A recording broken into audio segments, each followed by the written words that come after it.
दर्शकबिन नमस्ते। समय सन्दर्भमा तपाईलाई स्वागत छ। म कृष्ण मल्ल। राष्ट्रपति विद्या भण्डारी भारतको भ्रमणमा हुनुहुन्छ र आजबाट उहाँको उच्चस्तरीय भेटवार्ता पनि सुरु हुँदैछ।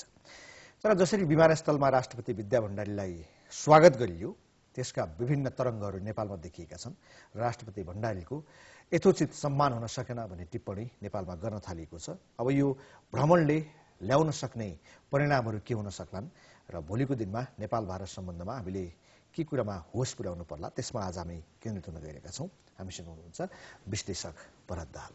स्वागत छ। हजुर, धन्यवाद।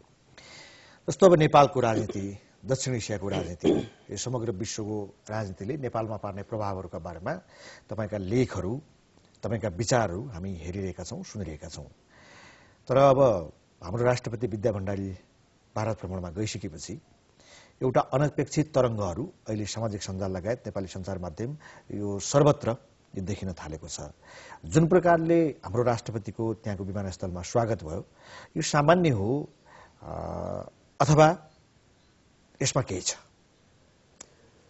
अब यो म कसरी बुझ्छु हुन्छ भने, अब पहिलो कुरो त जो प्रतिक्रिया अहिले भण्डारीलाई स्वागत इन्डियामा गर्ने बेला जस्तो खालको दृश्य देखियो, अब त्यसको प्रतिवाद केही कारणहरूले भएको छ। पहिलो कुरो इन्डियनहरूको कस्तो देखिन्छ भन्छ भने, उनीहरूले कुन देशको कुन मान्छे कस्तो खालको हो भनेर त्यो फरक फरक व्यवहार गर्दै आएको म देख्छु। सबैको हकमा चाहिँ एउटै कुरो देखिँदैन। जस्तो बङ्गलादेशको प्रधानमन्त्रीलाई नरेन्द्र मोदी आफै गएका छन्। अब त्यसपछि यहाँको प्रधानमन्त्री जाँदाखेरि तपाईँको विदेश मन्त्रीलाई पठाएका छन्। जस्तो अहिले हाम्रो राष्ट्रपतिलाई उनले राज्यमन्त्री पठाए। त्यसकारणले गर्दाखेरि मान्छेको स्तर के हो भन्ने हिसाबले उनीहरूले डिल गर्छन्। पहिलो कुरो उनीहरूको त्यस्तो चाहिँ तपाईँको नीति देख्छु मैले।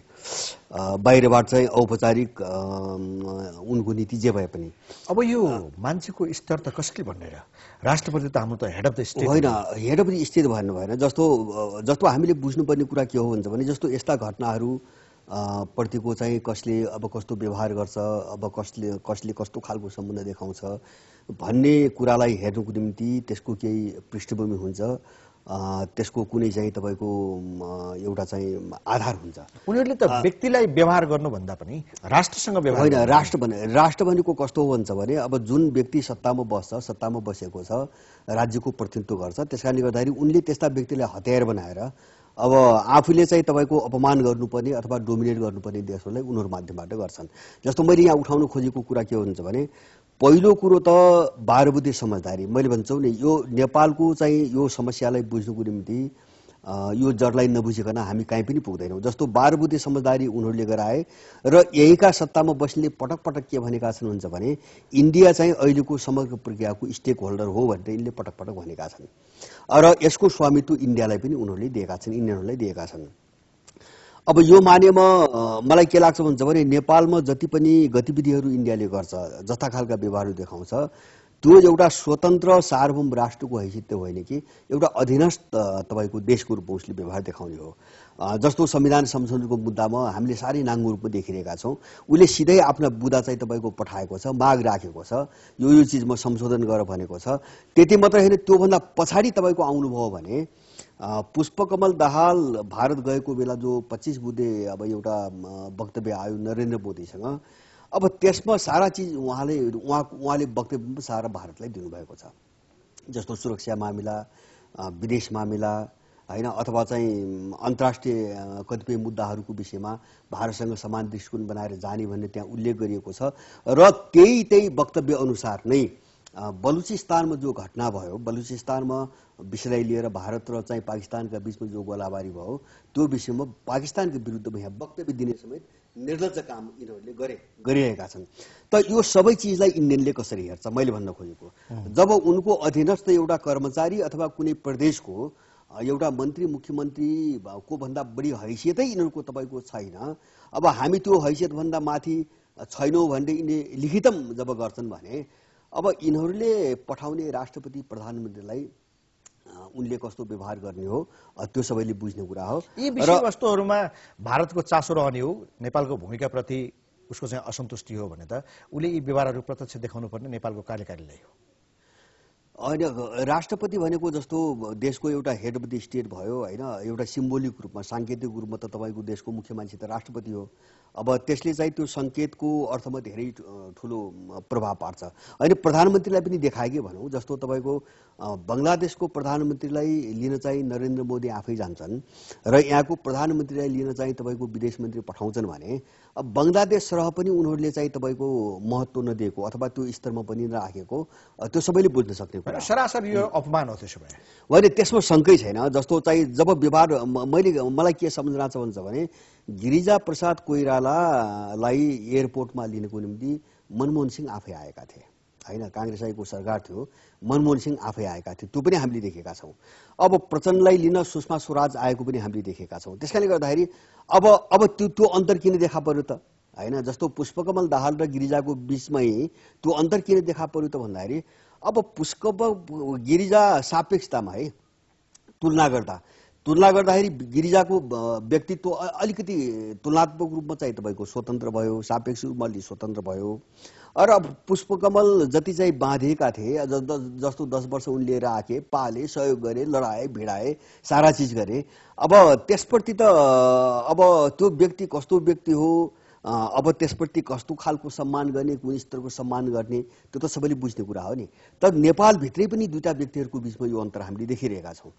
अब त्यसकारणले गर्दाखेरि अब अहिले राष्ट्रपतिको यदि यिनको व्याख्या यिनको कूटनीतिको व्याख्या मैले पटक पटक के सुन्छु भन्छ भने त्यसमा बडी ल्याङ्ग्वेजको महत्त्व हुन्छ भन्छन् होइन, त्यसमा प्रयोग गरिने साङ्केतिक शब्दहरूको महत्त्व हुन्छ भन्छन्, यिनी आफै व्याख्या गर्छन्। र अब त्यो तपाईँ फोटो हेर्नुहोस्, विद्यालय चाहिँ स्वागत गर्दाखेरि राज्य मन्त्रीको तपाईँको फोटो हेर्नुहोस्, एउटा हातमा मोबाइल छ होइन, कति अशिष्ट छ। अब एउटा कुनै देशको राष्ट्रपतिलाई स्वागत गर्न गएको छ, एउटा हात मिलाएको छ, एउटा हातमा मोबाइल समातेको छ भनेपछि अब एउटा त्यस्तो सम्मानजनक कुनै चाहिँ तपाईँको व्यक्तित्व ठानेको भए त्यो मोबाइल राखेर अलिकति एउटा सम्मान गर्ने पनि तरिका हुन्छ नि। अब त्यो उनको त्यो मोबाइल समातेको त्यो हाउभाव जो देखिन्छ नि, त्यसले नै के देखाउँछ भन्छ भने उनले विद्या भण्डारीलाई कुनै सार्वभौम देशको राष्ट्रपति हो भनेर काहीँ पनि महत्त्व दिएको मैले देख्दैन। अब त्यो मात्र होइन, मैले इन्डियाका धेरै पेपरहरू मैले हेरेँ, अब केहीले सामान्य खालका सानातिना न्युजहरू बाहेक कसैले पनि त्यसलाई चाहिँ समाजक रूपमा उठाएको मैले देखिनँ। त्यसकारणले गर्दाखेरि अब यो समग्र क्षेत्रमा हेर्दाखेरि मैले के देख्छु भन्छ भने अब यिनीहरूले एउटा सार्वभौम देशको नाताले आफूलाई जुन मर्यादामा राख्नु पर्थ्यो त्यो नराखेर जसरी गिर्दै गएका छन्, अब त्यो हैसियत अनुसार उनले कस्तो व्यवहार गर्नुपर्छ हामीले यिनीहरूलाई पनि देखाएका हुन्। यो अपमान हो। तर अब हामीलाई दुःख लाग्ने कुरा के हो भन्छ भने यिनी त दलाल भए होइन, अब त्यस्तै गरेर चाहिँ कुर्सीमा बस्ने, देश लुट्ने, अब यिनको त्यो कल्चर पोलिटिकल कल्चर बनिसक्यो होइन, विदेशीको चाकरी गर्ने, सत्तामा जाने, देश लुट्ने, खोक्रो बनाउने, त्यो त उनको पोलिटिकल कल्चर बनिसक्यो। त्यसले चाहिँ तपाईँको हाम्रो देशको बेइज्जती, एउटा अपमान। तर के भने अब विमानस्थलमा जसरी स्वागत भए पनि राष्ट्रपति कार्यालयमा त राष्ट्रपति प्रणब मुखर्जी र प्रधानमन्त्री नरेन्द्र मोदी दुवैजनाले स्वागत गरेर गार्ड अफ अनर प्रदान गर्ने, त्यसपछिका बाँकी कार्यक्रमहरूमा पनि उहाँहरूको त्यही प्रकारको व्यवहार प्रदर्शन हुने कार्यतालिका हामीले पनि हेऱ्यौँ। त्यो विमानस्थलको टेकोरलाई यी कुराहरूले मेट्दैन? होइन, मेट्दैन, मलाई लाग्छ मेट्दैन। जस्तो उहाँ त्यहाँ गइसकेपछि राष्ट्रपतिसँग भेट हुने, त्यसपछि प्रधानमन्त्रीसँग भेट हुने, अब त्यो सामान्य चिज हो। किनभने भ्रमण भनेपछि ती सबैसँग भेटको एउटा तालिका बनेर नै गएको हुन्छ। मुख्य रूपमा मलाई के लाग्छ भन्छ भने कसैको विदेश भ्रमणमा दुईटा चिजको महत्त्व हुन्छ। पहिलो कुरो त उसको स्वागत कसरी गरिन्छ होइन, अब कसैप्रतिको सम्मानलाई अभिव्यक्त गर्ने, जस विमानस्थलमा गरिने स्वागतको ठुलो अर्थ हुन्छ होइन, ठुलो यसले उसले चाहिँ त्यो व्यक्ति र त्यो राष्ट्रपति के दृष्टिकोण लाग्छ भन्ने कुरा विमानस्थलमा एउटा विमानस्थलमा गरिने स्वागत। दोस्रो कुरा चाहिँ तपाईँको जो वक्तव्यहरू निकालिन्छन् अथवा चाहिँ कार्यकारी प्रमुखहरू जाँदाखेरि जो सम्झौताहरू हुन्छन्, महत्त्व यिनै चिजमा हो। अब त्यहाँ गइसकेपछि कोसँग भेट हुन्छ औपचारिक रूपमा, कहाँ कहाँ चाहिँ डिनर गरिन्छ, कहाँ कहाँ लन्च गरिन्छ, अब यस्ता चिजलाई हेरेर चाहिँ तपाईँको सम्मान दिएको भन्न सकिन्न, त्यो सामान्य शिष्टाचार हो। अब एयरपोर्टमा नै त्यस्तो दृश्य देखाइसकेपछि अब भारतीयहरूले नेपाललाई एउटा गिराएर नै तपाईँको देखाउन खोजे। तर विगतमा राष्ट्रपति डाक्टर रामवरण यादवलाई पनि राज्य मन्त्रीले नै स्वागत गर्नुभएको रहेछ। गर्नुभएको छ, राष्ट्रपतिलाई गर्नुभएको छ। जस्तो मैले अघि नै भने नि, अब इन्डियनहरूको जस्तो अरू देशको मैले त्यस्तो देख्दिनँ। इन्डियनहरूको कस्तो छ भन्छ भने उनले व्यक्ति, पात्र अथवा चाहिँ त्यो बेलाको त्यो देशसँगको सम्बन्ध हेरिकन व्यवहार गर्दै आएका छन्, जो केही कुराहरू मैले अगाडि भने। जस्तो राष्ट्रपति रामवरण यादवको पनि मैले कस्तो बुझ्छु भन्छ भने रामवरण यादव राष्ट्रपति हुने बेला जुन पोजिसनमा हुनुहुन्थ्यो त्यो पोजिसन र पछाडिको पोजिसनमा धेरै ठुलो अन्तर छ हैन। जस्तो उहाँ राष्ट्रपति भए लगत्तै उहाँका देशको पक्षमा देखेका तपाईको अडानहरू धारणाहरू दृष्टिकोणहरू त्यसमा पनि अझ त्यो बेलाको परिस्थिति कस्तो थियो त भन्छ भने इन्डियनहरूले माओवादीलाई प्रयोग गरेर हैन, जस्तो गिरिजासँग भएको सहमति तोड्न लगाएर अथवा चाहिँ माधव नेपालसँग भएको सहमति तोड्न लगाएर राष्ट्रपतिको निम्ति जो इन्डियनहरूको उसमा चाहिँ रामराजालाई उम्मेदवार उनले बनाउन लगाएका थिए त्यसको प्रतिद्वन्दी रामवरण यादव। त्यसकारणले त्यो एउटा छुट्टै परिवेश थियो। रामवरण यादव प्रति उनको सोच पनि बेग्लै खालको थियो त्यो बेला, जो पछिल्लो अवस्थामा धेरै फरक परेको मैले देख्छु। त्यसकारणले गर्दाखेरि मलाई के लाग्छ भन्छ भने त्यो बेला रामवरणलाई राज्य मन्त्री जो स्वागत गर्न पठाए त्यो पनि त्यो बेला रामवरणको तपाईको अवस्था स्थिति उनको चाहिँ तपाईको स्ट्यान्ड सारा चिज हेरेर नै उनले त्यो गरेका हुन्। अब त्यो नभइदिएको भए मलाई लाग्छ अर्को कुनै परिवेशको रामवरण भइदिएको भए उनको स्वागतको चाहिँ स्तरमा पनि धेरै फरक पर्दो। अर्को एउटा कुरा के छ भने कुन मान्छेको स्वागत के कसरी हुन्छ त्यसमा पनि अझ भिभिआइपी भिजिटहरू हैन, यस्तो चाहिँ स्वागत गर्ने एउटा टोली छुट्टै हुन्छ, उनीहरूलाई सेक्युरिटी दिने टोली छुट्टै हुन्छ। यो त पहिले पूर्व निर्धारित कार्यक्रम हो। नेपालको परराष्ट्र मन्त्रालयलाई यी कुराहरू थाहा थियो होला हैन, यस सम्बन्धी सम्पूर्ण जानकारी गराउनु उसको दायित्वभित्र पर्दैन? जानकारी नभइकन भ्रमण हुन्छ जस्तो मलाई लाग्दैन। जस्तो तपाईको त्यहाँ गएर कसले गर्ला कसो गर्ला भन्ने जस्तो यहाँका मान्छेहरूको कुरा भयो, जस्तो यहाँ अब एउटा सामान्य मान्छेले सोच्ने कुरा भयो हैन। सामान्य जस्तो परराष्ट्रलाई जानकारी हुन्छ, सरकारलाई जानकारी हुन्छ, मलाई लाग्छ त्यो राष्ट्रपतिलाई पनि जानकारी दिएको हुनुपर्छ। त्यति मात्रै होइन, अब एउटा मुख्य प्रतिपक्षी अरूलाई नभए पनि एउटा मुख्य प्रतिपक्षीलाई पनि त्यो जानकारी भएको हुनुपर्छ भन्ने लाग्छ। त्यसकारणले अब यो सबै जानकारी हुँदाहुँदै उहाँलाई त्यहाँ पठाइएको छ। त्यसकारणले अब उहाँलाई त्यो पठाइएको छ र मलाई अब के लाग्छ भन्छ भने सायद अब यो सरकार जसरी बन्यो, जुन परिवेशमा बन्यो, जसले बनायो, यो सबै घटनाक्रम हामीले हेरिरहेका छौँ। त्यसकारणले यी मान्छेहरूको अब त्यसलाई प्रतिवाद गर्ने, उनले जुन चाहिँ तालिका पठाए त्यसलाई प्रतिवाद गर्ने नैतिक स्तर पनि त हुनु पर्यो हैन। अब जसरी सरकार बन्नेदेखि लिएर मन्त्री खानेसम्मका घटनाहरूमा अब यिनको रोई कराई सारा चाहिँ अब ज्यानै फालेर चाहिँ तपाईको इन्डियनका पछि दौड्ने जो चरित्र प्रवृत्ति हामीले नाङ्गो रूपमा देख्दै आएका छौँ, यो मान्छेले त त्यो प्रश्न उठाउने नैतिक आँट पनि त हुनु पर्यो। त्यसकारण यिनीहरूले प्रतिवाद गर्ने स्थिति रहेन। र त्यसमा पनि मैले फेरि पनि जोड दिन चाहन्छु, पुष्पकमल दाहालको जो 25 बुँदाको जो संयुक्त वक्तव्य छ त्यसमा सही गर्नेहरूले अब यसमा प्रश्न उठाउने त त्यो आँट गर्दैन, त्यो सम्भवै मैले देख्दिनँ। त्यो कारण त्यो सहन्छ जे अब उनले जे पठाउँछन् त्यो सहनुपर्छ। किन उनीहरू एक खालका यहाँका मान्छेहरू अहिले विशेष गरिकन सरकार बनाएर बसेका मान्छेहरू एक खालको तपाईको बन्धक हुन्।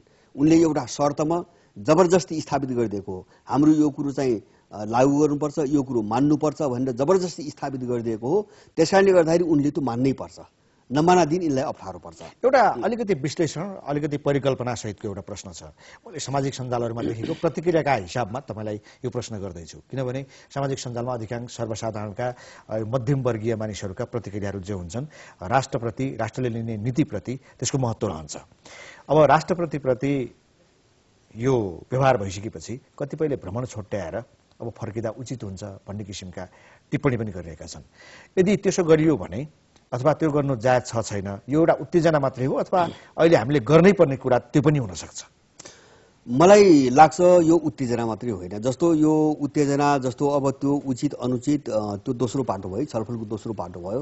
यो उत्तेजना मात्रै होइन, किन भन्छ भने अब हामीले धेरै झट्का खाएका छौँ हैन। अब जस्तो सामाजिक सञ्जालमा जुन प्रतिक्रिया आयो, अहिलेको मान्छे धेरै सचेत छ। जस्तो उसले एउटा ब्याकग्राउन्ड पृष्ठभूमि सहित हेर्छ। जस्तो हामीले नाकाबन्दी हेऱ्यौँ, त्यसपछि तपाईको तराईमा चाहिँ इन्डियाले फैलाइरहेको वितण्ड हामीले हेर्दै आएका छौँ हैन। जस्तो अहिले चाहिँ चुनाव गर्ने प्रसङ्गमा पनि हामीले चाहिँ अब यो सबै जस्तो अब चुनाव हुन नदिने खालको एक खालको जो माहौल चाहिँ उनीहरूले बनाइरहेका छन्, यो सबै हेरिरहेका छौँ।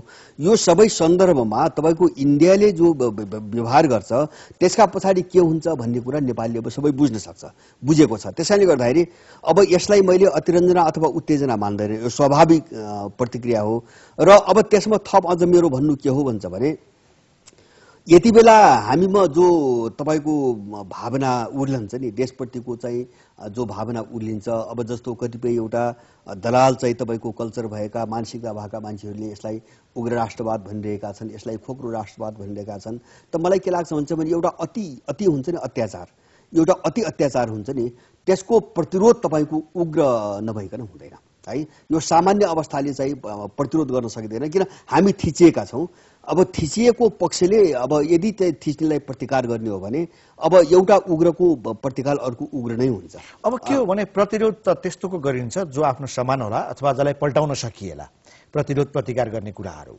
अब भारत जस्तो भीमकाय राष्ट्रसँग हामीले प्रतिरोध अथवा प्रतिकार गर्दाखेरि हामी त्यसै त थिचिएका छौँ, अझै हामी त्यसमै च्यापेर सिद्धिने पो हो कि होइन? सिद्धिँदैन। जस्तो मैले प्रतिकार भन्न अहिले भौतिक रूपमा प्रतिकार अथवा फौजी रूपमा प्रतिकारको कुरा मैले गरेको होइन। जस्तो म एउटा तपाईँलाई उदाहरण दिउँ।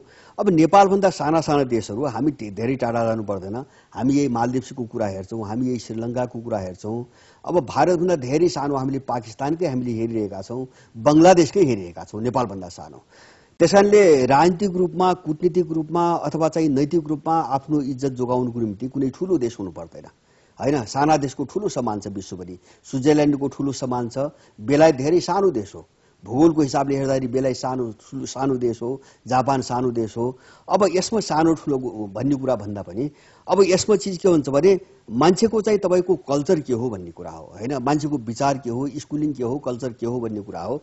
अब यहाँका मान्छेहरूलाई अस्मिता भन्ने के हो भन्ने कुरो थाहा छैन होइन, इज्जत के हो भन्ने कुरो थाहा छैन, स्वाभिमान के हो भन्ने कुरो थाहा छैन। के भन्छ भने उनीबाट पालिए, उनीबाट खाए होइन, उनीबाट परिचालित भए। त्यस कारणले यिनीसँग त्यो हैसियत छैन, त्यो छुट्टै कुरा हो। अब त्यो हैसियत नभएको हुनाले यिनले चाहिँ के गर्छन् भन्छ भने राष्ट्रको पक्षमा कुरो उठाउनु पनि न्यु खोज्या हो भन्छन्। मैले त्यो व्याख्या दिन्छु क्या। यो दबेको मानसिकताले के गर्छ भन्छ भने देशको एउटा स्वाभिमानको पक्षमा बोल्नु पनि कसैसँग न्यु खोजेको पनि बुझ्छ। त्यो कोणबाट हेर्दाखेरि अब त्यो बढी अथवा चाहिँ त अस्वाभाविक अथवा चाहिँ गलत लाग्न सक्छ। होइन भने जस्तो तपाईँ अब साह्रै कमजोर हुन्छ, एक्लै हुनुहुन्छ भने पनि तपाईँ आफ्नो स्वाभिमानको निम्ति प्रश्नै उठाउनुहुन्न, कुनै पहलै गर्नु भन्छ भने होइन, तपाईँको अस्तित्वलाई कसैले स्वीकार गर्न सक्छ। अब यो अस्तित्व रक्षाको निम्ति एउटा प्रश्न छ। जस्तो तपाईँले कार्यक्रमको प्रारम्भमै भन्नुभयो 12 बुँदे समझदारीको भारत एउटा स्टेक होल्डर हो, उनीहरूले त्यसको चाहिँ रेस्पोन्स अहिले पनि खोजिरहेका छन्, आफ्नो भाग खोजिरहेका छन्। तपाईँले बलुचिस्तानमा भएको सन्दर्भ उचाल्दै नेपालबाट के कस्ता प्रतिक्रियाहरू नेताहरूले दिए त्यो पनि कुरा तपाईँले जोड्नुभयो। अब संविधान जारी भइसकेपछि खास गरी नेपालले भारतबाट भोग्नु परेको जुन व्यवहार हो त्यो पनि जगजाहेर छ। संविधान जारी भइसकेपछि दुई देशको सम्बन्ध के कस्तो उतार चढावमा पुग्यो त्यो हामीले देख्यौँ। तर त्यसपछि त्यो बेलाका प्रधानमन्त्री केपी ओली भारत भ्रमणमा जानुभयो। उहाँले अब दुई देश बीचको जुन एउटा कटुता हो त्यो मेटियो, अब केही विवाद छैन, सबै कुरा संलो भइसक्यो भन्नुभयो। त्यसपछि जानुभयो पुष्पकमल दाहाल, उहाँले पनि दुई देशीय सम्बन्ध राम्रै भयो, सुधार भयो भन्नुभयो। तर भरबल्ली बाहिर जे कुरा देखिए पनि व्यवहार त अझै पनि नेपालको संविधानप्रति भारत सन्तुष्ट छैन। उसले हृदयदेखि यसलाई स्वागत नगरेको कुरो छताछुल्ल भइ नै राखेको छ। उसका अझै केही तपाईँले भने जस्तै उसका बुदाहरू एड्रेस हुन बाँकी नै होलान्। अब राष्ट्रपतिज्यूको यो भ्रमण जो छ उहाँ फर्किने बेलासम्म यी जो तिक्तताका कुराहरू छन्, जो मेटिनुपर्ने धर्साहरू छन्, तिक्तका कुराहरू, केही चाहिँ असमझदारीका कुराहरू, ती मेटिन्छन् अथवा यसले तिक्तता झन् बढाउँछ, के परिणाम ल्याउँछ? अब यसमा यस्तो खालको तपाईँको व्याख्या विश्लेषणलाई दुईटा कोणबाट अलि स्पष्टसँगले बुझ्नुपर्छ भन्ने लाग्छ। एउटा जस्तो मैले बुझ्ने के हो भन्छ भने कुनै पनि देशको आफ्नो रणनीति हुन्छ, आफ्नो नीति हुन्छ होइन। अब कुनै पनि एउटा स्वतन्त्र भन्ने देशका आफ्ना नीतिहरू हुन्छन्, रणनीतिहरू हुन्छन्। अब त्योभन्दा बाहिर गइकन त्यो औपचारिक शिष्टाचारलाई हेरेर कुनै पनि उपलब्धि अथवा चाहिँ त्यसले पार्ने नोक्सानीको विषयमा चाहिँ मूल्याङ्कन गर्न सकिँदैन। अर्को चिज कस्तो हुन्छ भन्छ भने एउटा दबेका मान्छेहरूको एउटा सोच हुन्छ। दबेका मान्छेहरूको सोच के हुन्छ भने उसले चाहिँ अब त्यो देशको रणनीति के हो त्यो पनि वास्ता गर्दैन, आफ्नो देशको चाहिँ तपाईँको राष्ट्रिय नीति के हो त्यो पनि मतलब गर्दैन, र उसले आफूलाई खुवाएको अथवा आफूलाई चाहिँ फुलमाला चढाएको, आफूलाई औपचारिक रूपमा तपाईँको बडो हँसिलो मुद्रामा चाहिँ तपाईँको यताउति घुमाएको चिजलाई उसले निर्णायक मापदण्ड बनाउँछ। यिनले सम्बन्ध सुध्रियो भन्ने कारण हो। किन हुन्छ भने मैले भने नि मुलुक र मुलुकका मुद्दाहरूप्रति जनताहरूप्रति होइन, व्यक्तिलाई के गरियो, नेपालको राष्ट्रिय हित के हो त्यो पनि यिनलाई मतलब छैन हैन। अब इन्डियाको समग्र चाहिँ तपाईँको दक्षिण एसिया अथवा नेपालप्रतिको नीति के हो, कसरी चाहिँ उसले डिल गर्दै आएको छ त्यो पनि मतलब छैन। आफूलाई गर्ने जो औपचारिक देखाउने व्यवहार हुन्छ नि त्यसलाई हेरिकन यिनले सफलता र विफलताको तपाईँको के अरे चाहिँ मूल्याङ्कन गर्छन्। त्यसैले गर्दाखेरि मलाई लाग्छ तपाईँको केपी ओलीले बोले, प्रचण्डले बोले, त्योभन्दा अगाडि पनि अब बाबुरामले बोले, अब यस्तो बोल्दै आएका छन्। भोलि विद्या भण्डारी आउनुहुन्छ, उहाँले पनि बोल्ने यही हो। उहाँ भव्य रूपमा सम्पन्न भयो, नेपाल भारत सम्बन्ध धेरै सुध्रो बोल्ने त्यही हो। तर मलाई के लाग्छ भन्छ भने नेपाल र भारत बीचको सम्बन्ध त्यो बेलासम्म सुध्रिँदैन, जुन चाहिँ त्यो बेलासम्म सुध्रिँदैन, जुन बेलासम्म या त नेपालमा एउटा चाहिँ ठुलो आन्दोलन उथलपुथल भएर एउटा स्वाभिमानी तबकाको अथवा देशभक्त राष्ट्रवादी तबकाहरूको तपाईँको सत्ता स्थापित हुँदैन, या नेपाल र भारत बीचको सम्बन्ध त्यो बेलासम्म सुध्रिँदैन जबसम्म भारत विखण्डित हुँदैन हैन। कुनै ठुलो विश्वस्तरको घटनाबाट चाहिँ भारत तपाईँको टुक्रिँदैन, छिन्नभिन्न हुँदैन। त्यो बेलासम्म नेपाल मात्रै होइन कि समग्र दक्षिण एसियामा उसको सम्बन्ध सुध्रिँदैन। किन भन्छ भने उसले जन्मजातै एउटा औपनिवेशिक साम्राज्यवादी जो चिन्तन बोकेर आएको छ र समग्र दक्षिण एसियालाई जो उनको समस्या जड कहाँ छ भन्छ भने अखण्ड भारत भनेर उनले हिमालयदेखि चाहिँ तपाईँको दक्षिण हिन्द महासागरसम्म चाहिँ भारत भूमि हो भनेर जो स्कुलिङ चलाउँदै आछन् नि सबै पार्टीहरू, त्यहाँको ब्युरोक्रेसीदेखि लिएर सबै चिजले, अब जडमा यो चिज भएको हुनाले त्यो रहँदासम्म छिमेकीहरूसँग भारतको सम्बन्ध सुध्रिँदैन। नेपालमा त अझ त्यसमा पनि थपिएको, त्यसमा पनि थप के हो भन्छ भने 12 बुँदे समझदारी 2052 साल पछि जो घटनाहरू नेपालमा घट्दै आएका छन् त्यसमा लगभग अभिन्न रूपमा भारत जोडिएर आएको छ र यो सबै घटनाहरूमा उसको संलग्नता भएको हुनाले अब यो चिजको अन्त्य नभइकन नेपाललाई छिन्नभिन्न पार्ने उसको जो योजना हो, जो सोच हो, त्यसमा कुनै पनि कमै आउँदैन। कसैले दलाली गरे पनि हुँदैन। चुनावप्रति उसको दृष्टिकोण के हो? होइन, चुनाव त दुईटा कुरा बुझ्नुपर्छ मलाई लाग्छ। यो धेरै माथापच्ची गर्नुपर्ने विषय जस्तो मलाई लाग्दैन। पहिलो कुरो त तपाईँको 12 बुँदे कोर्स नै नेपाललाई सधैँभरि अस्थिर बनाइराख्ने र विखण्डन गर्ने भन्ने एउटा प्लानमा भएको कोर्स हो। त्यसकारणले यो कोर्स रहेसम्म यहाँ स्थिरता आउँदैन, एक हामीले बुझ्नुपर्ने कुरा है। त्यसमा पनि मैले चाहिँ अब अर्को जोड दिन चाहने कुरा के हो भन्छ भने अहिले झन् पछिल्लो कालमा 12 बुँदे के अरे चाहिँ माओवादी विद्रोह 2052 साल को माओवादी विद्रोह र 2062 सालको 12 बुँदे समझदारी को बेला जुन जुन खलनायकहरूलाई चाहिँ उनीहरूले प्रतिपक्ष अथवा चाहिँ तपाईँको मित्रका रूपमा दुई भिन्न चरणमा दुई भिन्न स्वरूपमा 52 सालमा घोर शत्रुका रूपमा र 62 सालमा घोर मित्रका रूपमा जुन पात्रहरू उनले खडा गरेका थिए तिनै पात्रहरूको सरकार छैन। अहिले तिनै पात्रहरूको सरकार छ। त्यही शेरबहादुर र त्यही पुष्पकमल दाहाल अहिले सत्ताको साझेदार छन् र त्यसमा पनि त्यो सत्ता साझेदारी कसरी बनाइएको छ भन्दाखेरि इन्डियनहरूले जे भन्छन् सबै गरिदिने र उनको रणनीतिमा कुनै चाहिँ उनको स्वार्थमा कुनै आँच नपुर्याउने एउटा शर्तमा रातारात सरकार गिराएर चाहिँ बनाइएको सरकार र त्यो मिसनभन्दा बाहिर गएर यिनीहरूले चुनाव गर्छन् भन्ने चाहिँ मैले कमसेकम त्यो सोच राख्दिनँ। कुनै अन्तर्राष्ट्रिय ठुलो दुर्घटना भएको तपाईँले भने जस्तै 12 बुँदेको जुन 12 बुँदेबाट सुरु भएको जुन एउटा राजनीतिक कोर्स छ त्यो नसकिएसम्म केही पनि हुनेवाला छैन। केही पनि हुनेवाला छैन। यसकारण अब यो 3 तहका निर्वाचन समयमै भयो भने 12 बुँदेको जगमा बनेको कोर्सले निरन्तरता पाउँछ। अब त्यसलाई भताभुङ्ग पार्नको निम्ति यो निर्वाचन पनि नगर्ने र मुलुकलाई अर्को राजनीतिक कोर्समा लैजाने अभ्यास सुरु भएको छ भनिन्छ नि त। अभ्यास सुरु भएको छ, त्यो धेरै देखिन्छ। जस्तो इन्डियनहरूको तपाईँको जोड अहिले कस्तो देख्छु भन्छ भने 12 बुँदे समझदारी गर्दाखेरि नेपालभित्र उनको प्रभाव वर्चस्व अथवा चाहिँ दबदबा जुन ढङ्गको थियो त्यो अहिले छैन। अब हामी देख्छौँ, हामी कमजोर भए साना भावनाले हामी बढी फिलिङ गर्छौँ, तर समग्रमा ग्लोबल्ली हेर्दाखेरि विश्वव्यापी रूपमा जो नेपालभित्र चाहिँ विभिन्न शक्ति राष्ट्रहरू आए अहिले, अब यो सबै यिनी सबैको चाहिँ सन्तुलन हेर्दाखेरि इन्डियनको त्यो प्रभुत्व वर्चस्व पहिलेको जस्तो धेरै खस्किएको छ। अब भनेपछि सिधा रूपमा बुझ्नुपर्ने कुरा यो 74 माघ 7 भित्र 3 तहको निर्वाचन हुँदैन र 12 बुँदेबाट जुन एउटा राजनीतिक यात्रा सुरु भएको थियो त्यो कोर्स नै समाप्त हुन्छ र अर्को नयाँ कोर्स सुरु हुन्छ भन्ने हो। हो, मेरो भनाइ त्यही हो। नयाँ कोर्स के हो? अब नयाँ कोर्स यस्तो हो, दुईटा विशेष गरिकन दुईटा कोर्स हुन्छ। एउटा कोर्स के हो भन्छ भने जस्तो 12 बुँदे पछि जो शक्ति समीकरण चेन्ज भयो, बदल्यो अन्तर्राष्ट्रिय शक्ति समीकरण, यो मेरो हितको अनुकूल छैन भनेपछि इन्डियनहरूले अर्को कोर्सतिर लैजान्छन्। अब अर्को कोर्सतिर लैजान्छ, एउटा त्यो हुनसक्छ। दोस्रो चिज कोर्स बनाए के हो भने कि नयाँ अब त्यो कोर्स भनेको अर्को कुनै दुर्घटना गराएर जस्तो गरिरहेछ नि त अहिले, अब सबैलाई मिलाउने भनेर एउटा फेरि अर्को लगाम, मोनार्की अथवा मिलिट्री अथवा नेक्स्ट होइन। इन्डियनहरूको पहिलो प्राथमिकता त्यहाँ जाँदैन। मलाई लाग्छ इन्डियनहरूको पहिलो प्राथमिकता के हुन्छ भने अहिले तथाकथित मधेसवादी, माओवादी अथवा काङ्ग्रेस, एमाले यो सबैलाई लडाएर भिडाएर म सहमति गराइदिन्छु भनेर अर्को एउटा बारबुदे, अर्को बेग्लै संस्करणको एउटा बारबुदे गराएर फेरि त्यो लगाम आफ्नो हातमा राख्ने र अगाडि बढ्ने उसको पहिलो प्राथमिकता। अब दोस्रो प्राथमिकता के हुन्छ भने केही उपाय लागेन। पहिलो प्राथमिकतामा चाहिँ यी दलभित्रकै केही अपराधीहरू, यिनै अपराधीहरूलाई माने बारबुदेमा जो सबैलाई एक ठाउँमा राखेर उनले गराए नि, त्यस्तै फेरि अर्को संस्करण उसको पहिलो प्राथमिकता।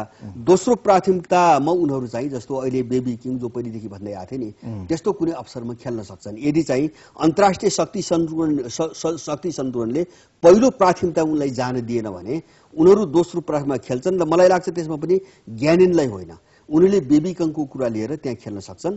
र अब तत्कालको अर्को सम्भावना पनि मैले देखेको त्यही हो। हस्, छोटो समयमा पनि यहाँले आफ्नो अमूल्य विचार राखिदिनु भएको छ। बिहान आइदिनु भयो, धेरै धेरै धन्यवाद। हजुर, धन्यवाद। दर्शकबिन, समय सन्दर्भमा हामीसँग विश्लेषक भरत दाहाल हुनुहुन्थ्यो। उहाँसँगको कुराकानी यहीँ सकिन्छ। हामी सबैलाई बिदा दिनुहोस्। नमस्ते।